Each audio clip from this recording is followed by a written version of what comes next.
자, 우리 함께 인사하겠습니다. 지적과 원망 대신에 칭찬과 감사로 하나님의 만복을 향유하세요. 오늘 예배드리기 전에 기도하면서 이런 생각이 들었습니다.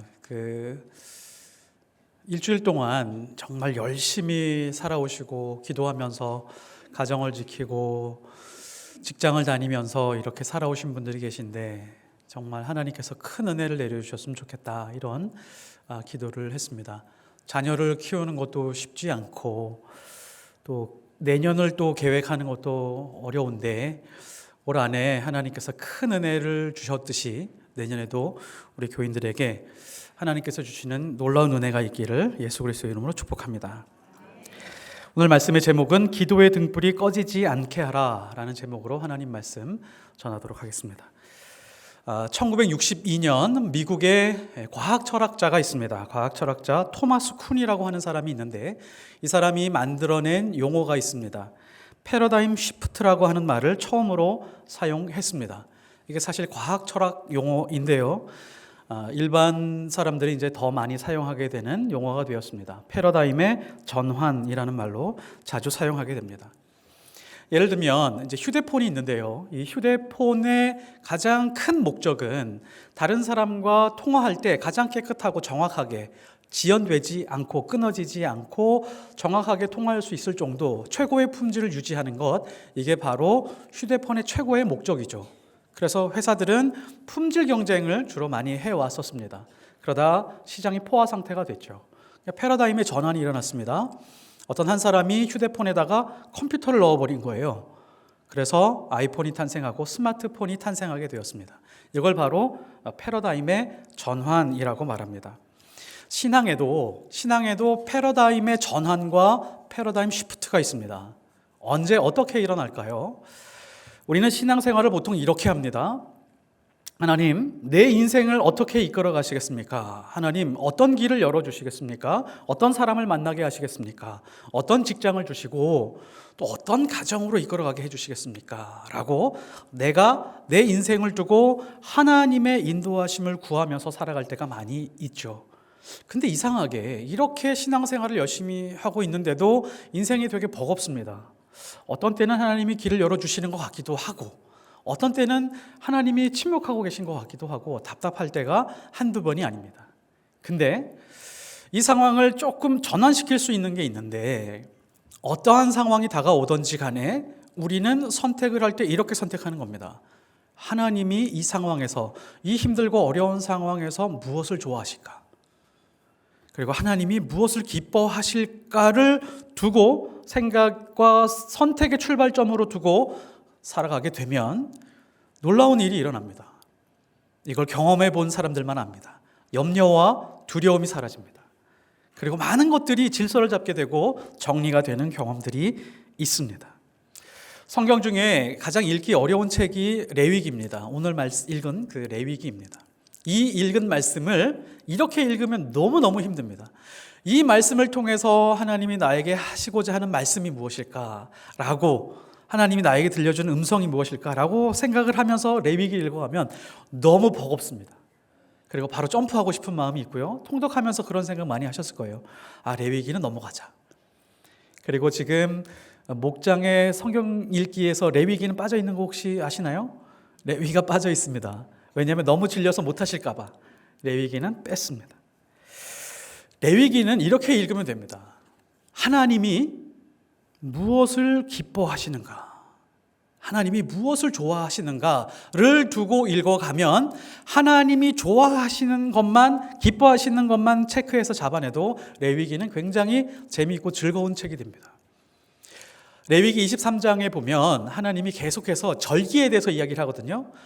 절기가 지금 나에게 무슨 상관이야 라고 생각이 되지만 이렇게 생각하면 됩니다. 하나님이 특별한 날을 지정하고 특별한 날 무언가 특별한 생각을 하길 원하시는구나, 그걸 좋아하시는구나 라고 하면서 책을 읽어가면 다르게 말씀이 다가오기 시작을 합니다.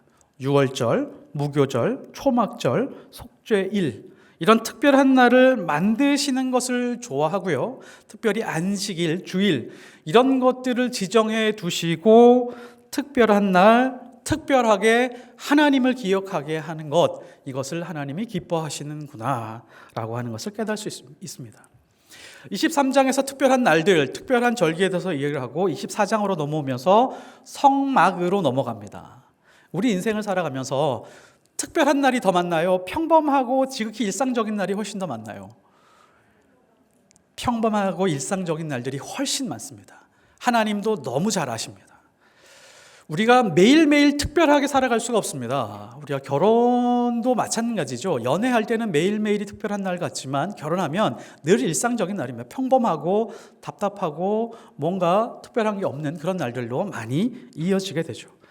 그래서 하나님은 24장에서 성막 생활에 대해서 이야기를 하시기 시작을 합니다. 여기서 하나님은 특별한 절기를 가르쳐 주시고 난 다음에 일상생활에서 하나님 앞에 어떻게 예배드리면서 하나님 중심으로 살아갈 수 있을지 그 기준과 초점을 잡아주고 있습니다.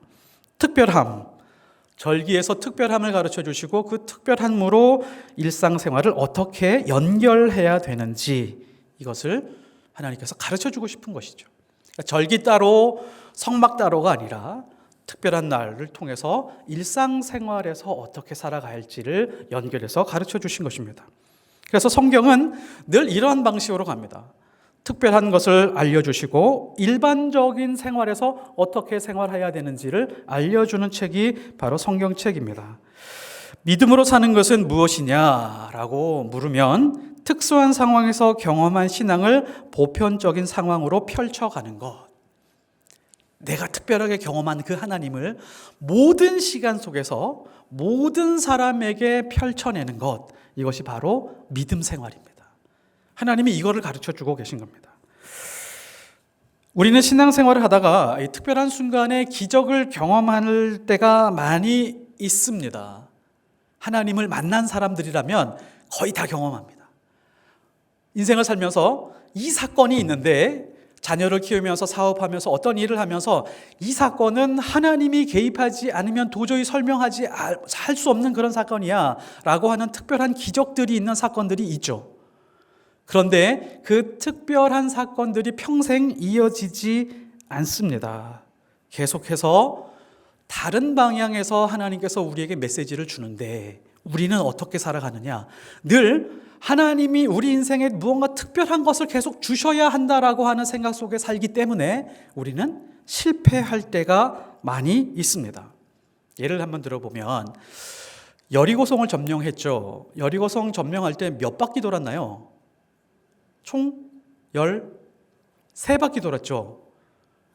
6일 동안 한 바퀴씩, 그리고 일곱째 날 7바퀴, 총 13바퀴를 돌았습니다. 13바퀴 돌자마자 여리고성이 완전히 무너졌습니다. 그리고 그 다음 전쟁들을 한번 보세요. 그 모든 전쟁들을 보면 여리고성과 같은 방법으로 하나님이 접근해 가신 것이 아니고 그 다음 아이성은 그런 기적으로 함락시키지 않았습니다. 처음에 실패했습니다. 사람들이 아니랬죠. 하나님이 특별하게 그 다음 모든 사건들을 이끌어갈 거야 라고 하지만 한두 번만 하나님께서 그렇게 해 주십니다. 그리고 나서 그 다음에는 실제적으로 구체적으로 믿음과 순종을 통해서 머리를 쓰고 기도하면서 전쟁을 치르게 하는 연습을 하게 하셨습니다. 기적에 대한 의존도를 낮추시는 것이죠. 기적에 대한 의존도가 아니라 구체적인 현실 속에서 믿음으로 어떻게 펼쳐가는지를 배워가게 하는 것이 하나님의 특별한 교육과 훈련이었습니다. 신기하게도요, 우리는 믿음 생활 처음 할 때 하나님의 응답을 많이 받습니다. 그런 거 기억하시죠? 예를 들면 어떤 바쁜 상황에서 지금 교통으로 차를 타고 가려고 하면 중요한 회의에 못 들어갈 것 같아요. 막 가면서 기도합니다. 하나님 제발 그 시간 안에 도착할 수 있게 해주십시오 라고 기도하는데 갑자기 막 길이 막 열리기 시작을 하고 신호가 바뀌기 시작을 하고 그런 경험들을 하실 때가 있으셨을 것입니다. 집안에 큰 돈이 필요합니다. 이 돈이 없으면 큰 위기가 다가오는데 어느 날 타오지도 않던 보너스를 남편이 타와가지고 잘 메꿔 넣는 그런 사건들도 있습니다. 그런데 하나님은 그런 것에만 의존하지 않게 하기 위해서 다른 훈련을 시켜가기 시작을 합니다. 그런 믿음만 붙들고 있으면 도깨비 방망이 신앙이 되기 때문에 온전한 하나님의 뜻을 경험할 수가 없습니다. 하나님은 광야에서 만나와 메추라기를 통해서 이스라엘 백성들을 먹이셨죠. 기적입니다. 매일매일이 기적이었습니다. 근데 언제 끊어졌죠? 가나안 땅으로 들어가자마자 만나와 메추라기가 끊어졌습니다. 이제 더 이상 필요 없다. 너희들이 직접 그 땅에서 땅을 일구고 씨를 뿌리고 비를 기다리면서 마음을 졸이면서 믿음으로 한 걸음 한 걸음 걸어가도록 해야 된다라고 하는 게 하나님의 뜻이었죠. 일상생활 안에서 펼쳐져야 되는 그 믿음이 훨씬 더 중요한 믿음입니다. 자녀 교육도 마찬가지입니다. 자녀들을 키울 때 어느 기간까지는 만나와 메추라기를 끊임없이 공급해야 될 때가 있고 어느 시점부터는 이 아이가 직접 자기가 스스로 농사 지어가고 씨 뿌려가면서 부모의 도움 없이 하나님 앞에 기도하면서 살아갈 수 있는 그런 길을 열어줄 수 있어야 됩니다. 사도행전이 있습니다. 사도행전은 기적의 행전이라고 해도 과언이 아닐 정도로 기적에 대한 이야기가 많이 나옵니다. 베드로가 지나가면 기적이 일어났습니다. 바울이 작은 손수건만 덮기도 해도 막 사람이 치유가 되기도 하고 죽었던 사람을 막 살리기도 하는 그런 사건들이 일어났습니다. 그런데 바울 서신서 한번 잘 살펴보십시오. 교회들이 생겨나기 시작을 했습니다. 예루살렘 교회, 안디옥 교회, 여러 교회들이 막 생겨나기 시작을 했는데 그 교회들을 이끌어가는 방법을 한번 보세요. 서신서를 통해서 말씀으로 교리로 구체적으로 교회들을 양육해 갑니다. 기적이 서신서 안에 별로 등장하지 않습니다. 하나님이 우리를 훈련시키는 방법은 기적에 대한 의존도는 낮추고 가정과 직장, 사회생활에서 신앙이 평범하게 자신 있게 잘 적용될 수 있는 그 수준으로 우리를 이끌어가는 것입니다. 예수님의 제자들 한번 보세요. 제자들을 보면 처음에 마태, 마가, 누가, 요한을 보면 제자들이 조금 허술하고 허접한 상황들이 많습니다. 예수님이 말씀하시는 그 귀한 말씀들을 절반도 못 알아들어요. 답답할 때가 많이 있습니다. 그런데 그때 제자들의 능력이 굉장히 많이 드러났습니다. 귀신도 쫓고 기적도 행하고 그럴 때가 많이 있었죠. 네, 제자들이 부활 이후에 성령을 체험하고 말씀으로 굳건해지고 난 다음에 사도행전 6장 이후로만 넘어가도 기적이 등장하지가 않습니다. 말씀으로, 기도로 그렇게 교회들을 세워가고 하나님의 말씀을 중요하게 되고요. 또 집사를 세우고 감독을 세우고 조직을 만들어 가면서 그 조직을 통해서 기도와 말씀으로 세워가는 것을 볼 수가 있습니다. 신앙은 특별함이 결정하는 것이 아닙니다. 그 특별함 안에서 만난 그 하나님을 일상생활에서 어떻게 우리가 풀어가느냐, 믿음으로 살아가느냐, 이것이 결정합니다. 대부분의 사람들은 믿음, 이 땅에서 끝날 때까지 여리고의 방법으로만 신앙생활을 하려고 하는데 그건 믿음의 초보입니다. 어떤 교회들은 그러죠. 땅 밟기를 한다 그러고 여리고성 무너뜨리듯이 아파트 주위를 새벽에 막 돌고 있는 교회들이 있습니다. 그 교회에서 우리 교회로 오신 분들이 계십니다. 굉장히 초보적인 믿음이라고, 그 나쁘다라고 할 수는 없어요. 성경에도 그런 비슷한 방법이 있긴 하지만 초보적인 신앙의 수준에 머물러 있는 것입니다. 이제는 성장해야 됩니다. 그래서 오늘 말씀이 매우 중요합니다. 하나님이 특별한 절기에 대해서 특별한 날, 특별하게 하나님을 기억하게 되는 방법에 대해서 알려주신 다음에 일상생활에서 작은 성막을 중심으로 어떻게 살아가느냐, 어떻게 살아가야 되느냐를 알려주고 싶으신 것입니다. 먼저 등잔불을 매일 돌보라고 명령하고 있습니다. 특별한 날들이 지나고 일상생활이 돌아오기 시작을 했습니다. 주일이 지나고 월, 화, 수, 목, 금, 토, 일이 다가오기 시작을 했습니다. 하나님이 우리에게 알려주시는 것은 매일매일 등불을 밝혀야 한다. 등불이 꺼지지 않게 해야 된다. 이게 일상이 되어야 된다. 이걸 다른 말로 바꾸면 한마디로 기도를 쉬지 말라는 것입니다. 이 등불은 기도를 상징합니다. 왜 그럴까요? 보통 구약을 이렇게 보시면 됩니다. 구약은 동영상과 같은 겁니다. 영상과 같은 거예요. 스토리가 많잖아요. 영상과 같은 것이고 신약은 뭐냐면 해설서와 같습니다. 영상의 자막과 같은 것입니다. 어떤 많은 스토리를 한마디로 요약해서 정리해 주는 게 바로 신약의 말씀들이에요. 이것을 신약으로 바꾸어 말하면 쉬지 말고 기도하라 라는 말씀과 똑같습니다. 성막은 텐트입니다. 창문이 없죠. 창문이 없습니다. 색감도 없습니다. 깜깜합니다. 그래서 성막 안에 들어가서 등잔을 켜지 않으면 볼 수가 없습니다. 기도의 불을 켜지 않으면 우리 인생도 마찬가지입니다. 우리의 몸이 뭐라고요? 하나님의 성전이기 때문입니다. 고린도전서 3장 16절 너희는 너희가 하나님의 성전인 것과 하나님의 성령이 너희 안에 계시는 것을 알지 못하느냐. 우리가 하나님의 성전이라고 하는 것을 이렇게 받아들입니다. 내 몸을 더럽히지 말아야지. 담배 연기로 가득 채우지 말아야지. 나쁜 걸로 채우지 말아야지. 이런 생각을 하지만 더 중요한 것이 있습니다. 더 중요한 것은 기도의 등불이 꺼지지 않게 하는 겁니다. 그래야 성전이 어두워지지 않습니다. 인생이 어두워지지 않습니다. 우리 인생에 기도가 없으면 불 꺼진 성전과 같습니다. 그러면 껌껌한 성전이 걸어다니는 것과 같기 때문에 맹인이 더듬거리면서 걸어가는 것과 똑같습니다. 그러니까 더디죠. 다른 길로 갈 수 있죠. 엉뚱한 길로 가면서 바른 길이라고 생각할 수가 있죠. 많은 사람들이 그렇습니다. 예쁜 옷 입고 그리고 깔끔하게 살아가고 있으니까 저 사람은 잘 사는가 보다 그러지만 자기 자신이 더 잘합니다. 내 인생은 왜 이렇게 어두울까? 왜 이렇게 답답할까? 바쁘게 살아가고 자녀들이 잘 크는 것 같지만 저 집은 뭔가 잘 되는 것 같다. 경제적으로도 안정이 되고 직장도 좋고 아이들도 공부를 잘하고 그렇지만 부모님들이 가끔 생각을 합니다. 이게 이렇게 사는 게 옳은 것일까? 답답할 때가 많이 있습니다. 정작 자기 인생은 여기저기 더듬거리고 살아가는 인생일 수가 없습니다. 왜요?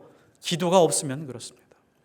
기도 없이 세상이 옳다라고 하는 그것 붙들고 살아가다가 보면 가장 어두운 곳에서 살아가고 있는데 가장 밝은 것이라고 착각하는 것과 똑같습니다.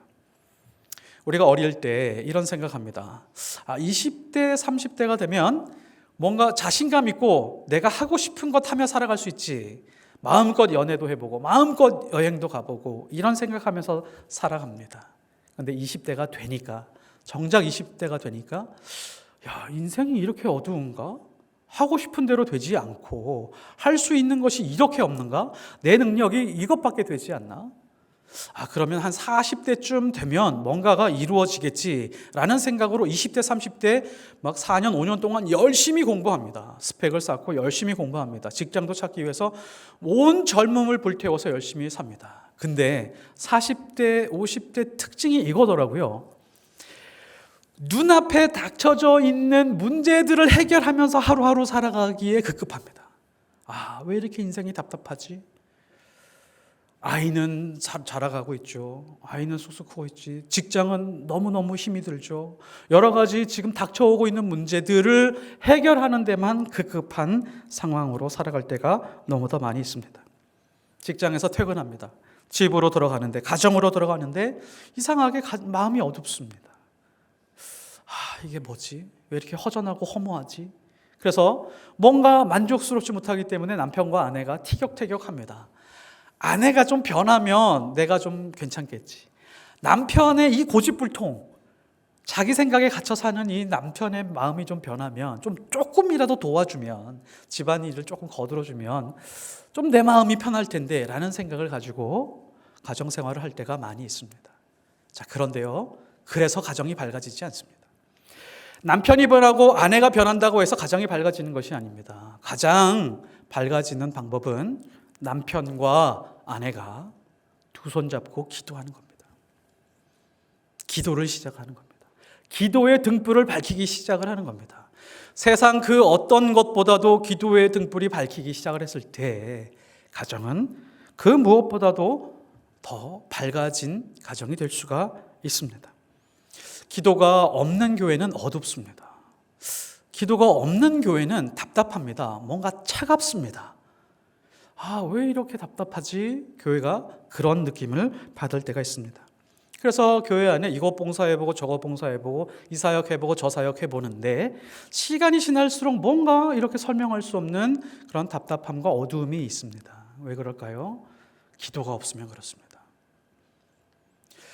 교회는 만민이 기도하는 집이라고 하나님께서 말씀해 주셨는데 기도 없이 모든 것을 이루려고 하면 어두운 것에 불과합니다. 우리 교회가 아쉬운 부분이 그겁니다. 신앙의 성숙도도 높습니다. 말씀을 사모하는 분들이 모였습니다. 여기저기에서 정말 많은 봉사를 하고 경험을 가지고 있는 분들이 오셨습니다. 여기에서 모여서 교회를 이루어가고 있습니다. 하나님이 부르셨습니다. 근데 아쉬운 부분이 있습니다. 모여서 기도해야겠다는 열망이 좀 다소 식어 있는 게 아닌가. 이것이 좀 아쉬움이 있습니다. 2명, 3명이 모인 곳에 너희와 함께 하겠다라고 하는 말씀이 있습니다. 우리 교회 안에 어떤 모임이 있다라고 할지라도 시작을 기도로 하고 마침을 기도로 하고 기도를 무시하지 말아야 됩니다. 기도를 무시하는 그 순간부터 교회는 보이지 않게 금이 가기 시작을 합니다. 영적 싸움이라고 하는데 별거 없습니다. 기도를 지켜내기만 하면 영적 싸움에서 분명히 이길 수 있는 힘이 생겨나게 됩니다. 우리 장로님들, 권사님들, 기도의 본을 보일 수 있기를 원합니다. 사람의 영혼의 본질이 그렇습니다. 등불이 있어야 밝아집니다. 사람의 영혼은 기도의 등불이라고 하나님의 말씀이 말씀해주고 있습니다. 잠언서 20장 27절 사람의 영혼은 여호와의 등불이라. 사람의 깊은 속을 살피느니라. 사람의 영혼이 뭐라고요? 사람의 영혼이 여호와의 등불이라고 말합니다. 여호와 하나님의 등불. 그 등불을 꺼뜨리는 유일한 방법은 기도하지 않는 겁니다. 그 등불을 밝힐 수 있는 방법은 내 안에 계신 성령 하나님과 더불어 기도하는 것입니다. 기도의 등불이 꺼지면 인생이 어둡습니다. 그래서 쉬지 말고 기도하라는 겁니다. 기도로 영혼을 밝혀야 된다. 마음을 밝혀야 된다. 우리가 인생의 길을 찾고 싶을 때가 많이 있죠. 어떤 것이 선한 길이고 어떤 것이 옳은 길인가라고 어떻게 찾아가나요? 멘토를 찾아가나요? 아니면 유명한 사람들과 상담을 하나요? 말씀의 길을 찾고 있나요? 성경은 분명히 이렇게 말해주고 있습니다. 사무엘상 12장 23절 나는 너희를 위하여 기도하기를 쉬는 죄를 여호와 앞에 결단코 범하지 아니하고 선하고 의로운 길을 너희에게 가르칠 것인지. 사무엘이 무슨 생각을 했냐면 선하고 의로운 길을 찾아가고 이것을 가르쳐 줘야 될 텐데 방법이 없구나. 기도를 쉬게 되면 선한 길을 찾을 수 없구나. 내가 기도하면서 선한 길, 옳은 길, 하나님이 기뻐하는 길을 찾아가야겠구나 라고 하면서 쉬는 것을 죄로 여겼다라고 말씀해 주고 있습니다. 그래서 오늘 말씀에서 기도의 불이 꺼지지 않도록 하기 위해서 어떻게 하라고 하시죠? 신비한 방법을 붙들라고 말하지 않습니다. 기도원 가서 살아라. 하나님께서 보여주시는 환상과 기적을 붙들고 살아라 말하지 않고 구체적이고 실제적인 방법을 말씀해 줍니다. 2절에 이스라엘 자손에게 명령하여 불을 켜기 위하여 성령의 불을 받아라 말하지 않습니다. 감람을 찌어낸 순결한 기름을 내게로 가져오게 하여. 매일 끊임없이 밝힐 수 있는 것은 구체적으로 일상에서 구할 수 있는 감람류, 감람씨를 빻아서 찌어서 그 기름을 만든 다음에 그 기름으로 기도의 불을 밝혀라. 등잔불을 밝혀라 라고 말씀하고 있죠. 그냥 짜내서 되는 것이 아니다. 빻는 과정이 있어야 된다. 짜는 과정이 있어야 된다. 그리고 그 기름, 순결한 기름을 가지고, 깨끗한 기름을 가지고 등불을 매일 밝히라는 것입니다. 우리가 처음 기도할 때 기도하라고 하면 기도가 쉽지 않습니다. 기도하는 게 이게 정말 쉽지 않습니다. 몇 분 하다가 보면 열심히 기도한 것 같은데 막 1분 지나 있고, 심정적으로 1시간 한 것 같은데 3분 지나 있고 막 그렇습니다. 기도가 쉬운 일이 아닙니다. 평탄할 때는 기도가 잘 나오지 않는 것 같습니다. 그러나 고난이 오면 기도가 깊어지기 시작을 합니다. 그래서 하나님께서는 고난을 주시는 이유가 기도의 등불 때문에 주실 때가 많습니다. 기도해라. 그 기도 중에 나온 그 기름을 가지고 하나님 앞에 기도의 등불을 밝혀라. 나의 인생에서 기름을 짜내듯이 심하게 비틀고 짜내서 기도하게 만드실 때, 그때가 바로 고난의 때라고 하는 것이죠. 근데 그때 기도의 등불을 밝히기 시작을 하면 놀라운 일이 일어나는데, 생명이 살아나는 놀라운 은혜를 경험하게 됩니다. 예수님이 십자가 지기 전에 어디서 기도하셨죠? 겟세마네 동산에서 기도했습니다. 겟세마네의 뜻이 뭘까요? 겟세마네의 뜻이 기름 짜는 틀이라는 뜻입니다. 놀랍죠? 저만 놀라는 것 같습니다. 예수님이 습관을 따라서 기도하러 가던 장소도 겟세마네입니다. 그러니까 예수님은 기름 짜는 틀에 들어가서 자기의 모든 것을 쏟아부어서 하나님 앞에 기도의 등불을 밝히고 있었던 것이죠. 오늘 말씀에 감람을 찌어내 짜낸 기름으로 등잔불을 켜는 것과 겟세마네에서 예수님이 기도하는 그 장면과 일치합니다. 자, 그러면 예수님이 겟세마네에서 얼굴을 땅에 대고 땀방울이 핏방울이 될 정도로 기도했던 그 기도의 내용이 뭐죠? 네, 다 아실 겁니다. 몇 번 기도했을까요? 한 번 기도하고 끝나셨을까요? 몇 번이요? 3번. 예, 답을 하셨습니다. 3번 기도하셨습니다. 몇 시간 정도 기도하셨을까요? 아마 한 3시간 정도 기도하셨을 것 같아요. 추정이지만. 왜냐하면 제자들이 잘 때 돌아가셔가지고, 야, 너희들은 1시간도 나와 깨어 있을 수 없더냐라고 말한 거 보니까 한 번에 그렇게 말하셨으니까 한 3시간 정도일 것이다 라고 추정을 할 수가 있습니다. 자, 그러면 이때 예수님이 간절하게 땀방울이 핏방울이 될 정도로 간절하게 고통스럽게 기도했습니다. 이때 성경에 이렇게 표현합니다. 예수님의 감정을 설명해 주고 있어요. 심히 고민하여 죽게 되었다. 죽을 정도로 고통스러움 속에 있으면서 하나님 앞에 자신의 있는 모든 진액을 다 짜내듯이 하나님 앞에 기도했습니다. 뭐라고 기도했죠? 아버지, 할만하시거든 이 잔을 내게서 거두어 주옵소서. 목숨을 걸고 기도하고 있는 이 장면에서 우리는 궁금한 게 있습니다. 하나님은 어떻게 반응했을까요? 기도를 했으면 응답을 주셔야 될 거잖아요. 하나님이 뭐라고 반응하셨어요? 아무 말씀을 안 하셨어요. 침묵하셨습니다. 이러면 보통 우리는 이런 선택을 합니다. 저는 이런 선택을 했습니다. 하나님, 제가 기도합니다. 정말 인생의 중요한 것을 놓고 기도합니다. 그런데 하나님이 증거를 보여주십시오. 사인을 보여주십시오. 만일에 사인이 없으면 예스라고 하면 그렇게 갈 것이고 노라고 명확하게 하면 멈추겠습니다. 라고 하나님 앞에 막 40일 금식, 40일 금식은 너무 심했고요. 막 며칠 동안 금식하면서 하나님 앞에 기도하면서 간절하게 매달립니다. 그러면 하나님이 침묵하고 계시고 답을 안 해주시잖아요. 그럼 이렇게 합니다. 지연시키죠. 에이, 하나님 응답 없으시네. 다음에 또 기도하자. 라고 하면서 미룰 수 있습니다. 미루거나 혹은 기드온의 기도를 하죠. 양털을 놓고 하나님 여기는 물을 묻혀주시고 아니면 그 다음날 또 땅에만 물을 묻혀주시고 여기는 물을 묻혀주시고 이런 증거를 원하고 하나님 앞에 기도합니다. 그런데 예수님은 그렇게 하지 않으셨어요.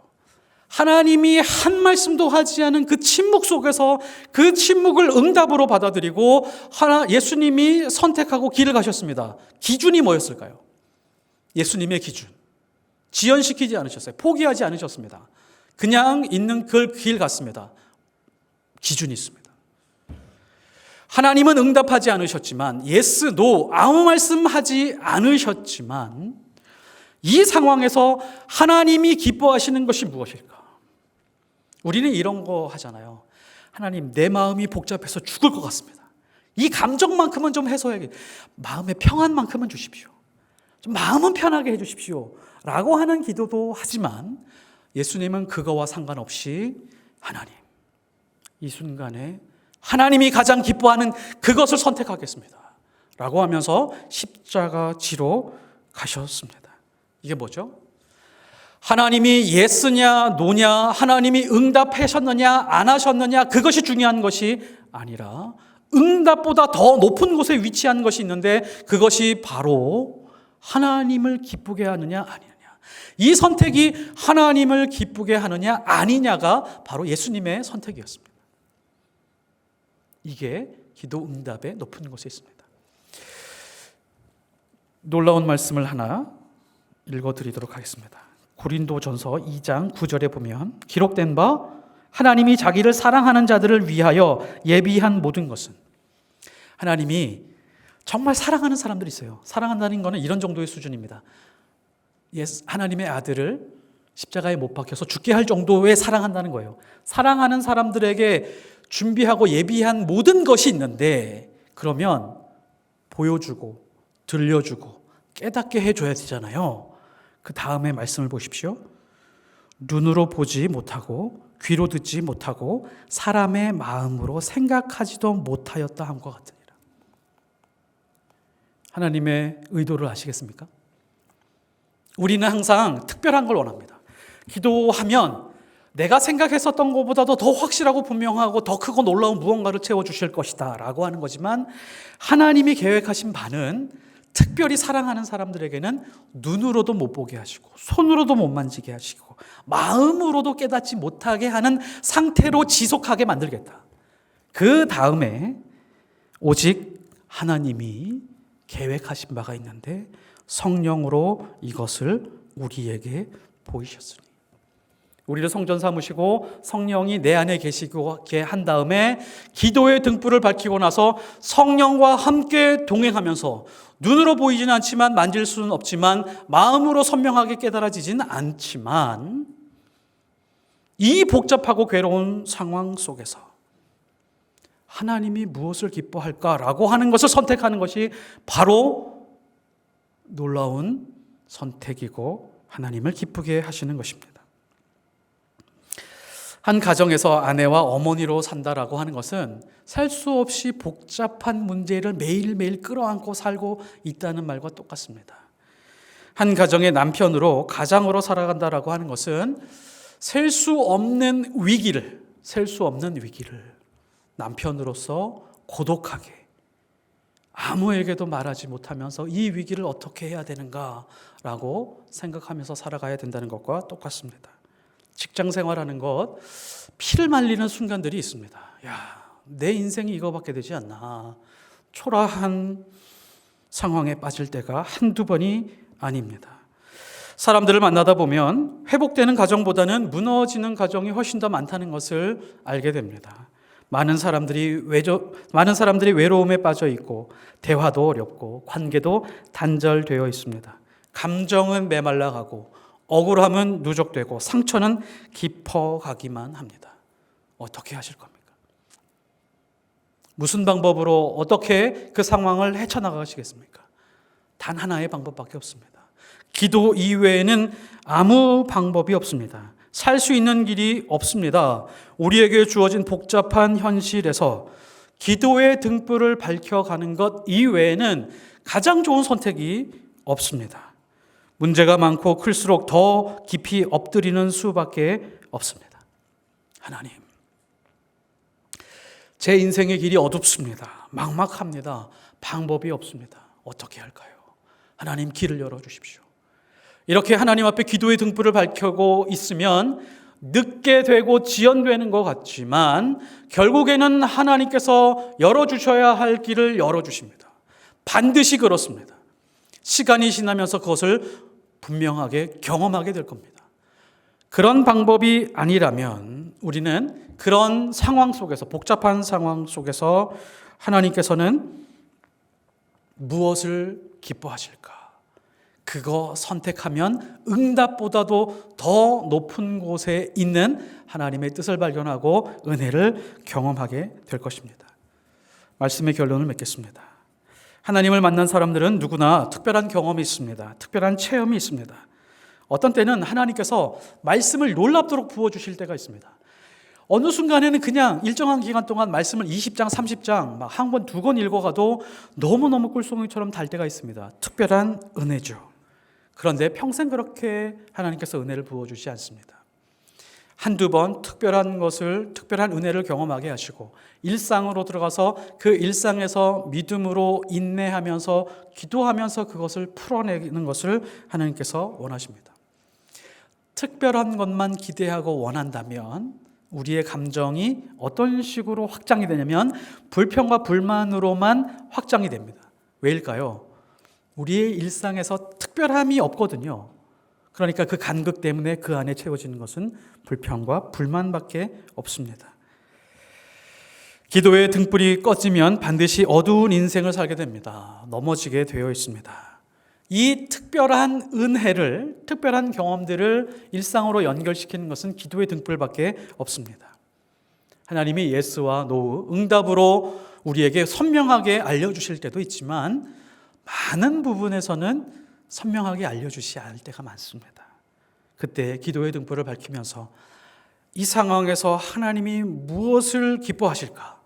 내가 좋아하는 거 말고, 내가 원하는 인생 말고 하나님이 무엇을 기뻐하는가 그거 선택하면 맞습니다.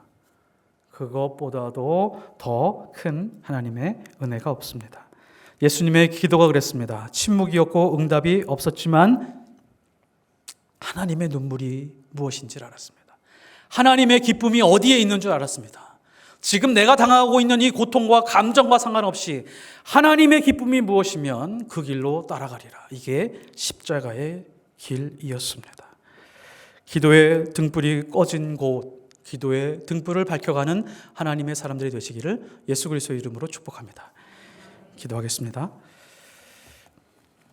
하나님 아버지, 기도의 등불이 희미해지고 있습니다. 말씀의 은혜는 켜켜이 쌓아가지만 그래도 답답하기만 할 때가 있습니다. 하나님, 기도의 등불이 더 밝아지게 하옵소서. 이 기도를 통해서 하나님께서 예스인지 노인지 분명하고 선명하게는 알려주시지는 않았을지라도 하나님이 무엇을 기뻐하는지 그거 선택하면서 하나님의 큰 은혜 누리며 살아가게 하옵소서. 기도의 등불이 꺼지지 않기를 간절히 간구드리며 예수 그리스도의 이름으로 기도드렸사옵나이다. 아멘.